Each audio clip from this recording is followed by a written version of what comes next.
ពីមុនមកខ្ញុំជាមនុស្សម្នាក់ដែលចូលចិត្តហាត់ប្រាណនិយាយទៅខ្ញុំស្រឡាញ់ការហាត់ប្រាណដើម្បីសុខភាពរឹងមាំតែមួយរយៈចុងក្រោយនេះគឺខ្ញុំមានអារម្មណ៍ថាខ្ញុំខ្ជិលមែនទែនគឺខ្ញុំមិនសូវបានហាត់ប្រាណទេនិយាយថាមិនសូវទេគឺមិនបានហាត់ប្រាណតែម្ដង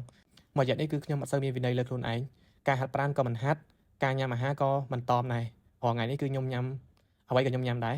ម្ហូបណាឡើងគីឡូអាហារណាឡើងគីឡូក៏ខ្ញុំញ៉ាំដែរគឺខ្ញុំអត់មានតមអាហារអ្វីទាំងអស់ចឹងហើយមួយរយៈនេះខ្ញុំមានអារម្មណ៍ថាខ្ញុំគឺថតដូចជ្រូកតែម្ដងឥឡូវនេះគឺខ្ញុំមានគីឡូ85គីឡូហើយគីឡូធំប៉ុន្តែមិនសូវមានកម្លាំងទេដោយសារតែយើងមិនដែលបានហាត់ប្រាណបែបញើសចឹងហើយធ្វើឲ្យសុខភាពរបស់យើងក៏មិនសូវល្អដែរមានអារម្មណ៍ថាយើងអត់សូវមានភាពរហ័សរហួនដូចមុនទេដោយសារតែយើងឡើងគីឡូខ្លាំងហើយឥឡូវនេះខ្ញុំក៏បដិញ្ញាវិញថាខ្ញុំនឹងហាត់ប្រាណឲ្យបានទៀងទាត់វិញទោះបីជាមិនបានច្រើនក៏ខ្ញុំព្យាយាមហាត់ប្រាណដែរ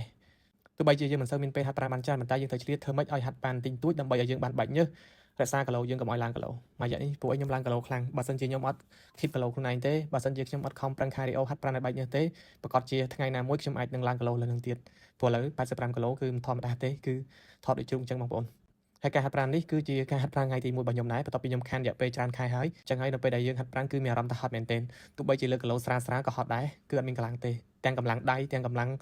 ពេញខ្លួនទាំងអស់គឺអត់មានកម្លាំងទេអញ្ចឹងហើយមានតែហាត់ស្រាលៗកំដៅសាច់ដុំឲ្យបែកញើសសិនទៅចាំមើលហាត់បានមួយអាទិត្យទៅពីអាទិត្យមានកម្លាំងវិញអាហ្នឹងយើងអាចលេងបានច្រើនជាងមុននៅពេលដែលយើងខានហាត់ប្រាណយូរគឺយើងអត់មានកម្លាំងទេបងប្អូនហើយនៅពេលដែលយើងឡើងគីឡូកាន់តែច្រើនទៀតធ្វើឲ្យរាងកាយរបស់យើងគឺកាន់តែខ្សោយគឺយើងមិនសូវជាមាំមួនទេទោះបីជាយើងមានសាច់ដុំទោះបីជាយើងមានរាងកាយមាំមួនក៏ដោយប៉ុន្តែកម្លាំងខាងក្នុងគឺយើងមិនសូវជាមានច្រើនទេ